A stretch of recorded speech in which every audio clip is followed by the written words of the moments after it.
Years అవుతుంది. ఈ బిజినెస్లో మా ఫస్ట్ చెక్ వచ్చేసి ఈ బిజినెస్లో ఫస్ట్ చెక్ 164 రూపీస్ నుంచి మొదలైన ఈ వెస్టీజ్ ప్రయాణము ఈరోజు 10 lakhs per month తీసుకుంటున్నాము. ఆల్రెడీ 2 crores తోటి మేము ఇల్లు కూడా తీసుకోవడం జరిగింది. స్కోడా ర్యాపిడో కార్ తీసుకున్నాము. మాది జాయింట్ ఫ్యామిలీ, చాలా హ్యాపీగా ఉంటున్నాము, లగ్జరీ లైఫ్ని లీడ్ చేస్తున్నాము. ఈ వెస్టీజ్ త్రూ మాత్రమే చేస్తున్నాము. అది కూడా ఒకప్పుడు వేరే బిజినెస్లో ఉన్నప్పుడు చాలా కష్టాలు పడ్డాము. మనమనే కాదు, ఎవరైనా కూడా కష్టపడకుండా సుఖపడడం అనేది ఎప్పటికీ జరగదనమాట. సో అదే నమ్ముకొని వెస్టీజ్లో స్టార్టింగ్లో చాలా వర్క్ చేసినాము కాబట్టి ఈరోజు సక్సెస్ఫుల్గా మనం ఉన్నాము.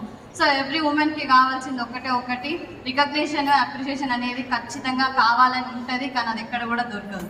అవునా కదా?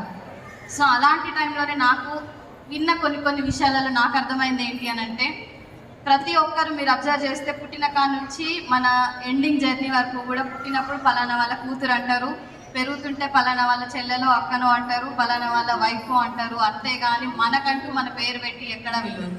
కానీ అదే ఈ వెస్టీజ్లో నా పేరు నేను చాలా గర్వంగా చెప్పుకోగలుగుతా, శివాని వడ్డమాను, నేను DUC. ప్రతి ఒక్క కూడా ఆ పేరు అట్లా చెప్పుకోగలిగిన రోజే మనకి సక్సెస్ అయ్యాడు. ప్రతి ఒక్క ఉమెన్ నేను సక్సెస్ అయ్యి కదా, నా లైఫ్లో నేను బాగున్నా అంటే పెళ్లి చేసుకొని 2 పిల్లల్ని కానీ ఆ ఇంటిని నడిపితే మనం సక్సెస్ కాదు. మన పేరు మనం గర్వంగా 10 మందితో చెప్పుకోగలుగుతున్నప్పుడే మనకు సక్సెస్ అయినట్టు అర్థం. నేను అదే నమ్ముకున్నా కాబట్టి ఈరోజు ఈ బిజినెస్లో మేము ఉన్నాము. మా సార్కి నేను సపోర్టివ్గానే ఉన్నా తప్ప బిజినెస్లో నేను యాక్టివ్గా వర్క్ చేసింది లేదు, సారే చేసినారు. కానీ సార్కి సపోర్టివ్గా నేను వచ్చిన తర్వాత నుంచే ఈ బిజినెస్ ఇంకా స్పీడ్గా చేయగలిగినాము. నాకు ఇంత గొప్ప ఆపర్చునిటీ ఇచ్చినందుకు thank you Vestige and wish you wealth అండి.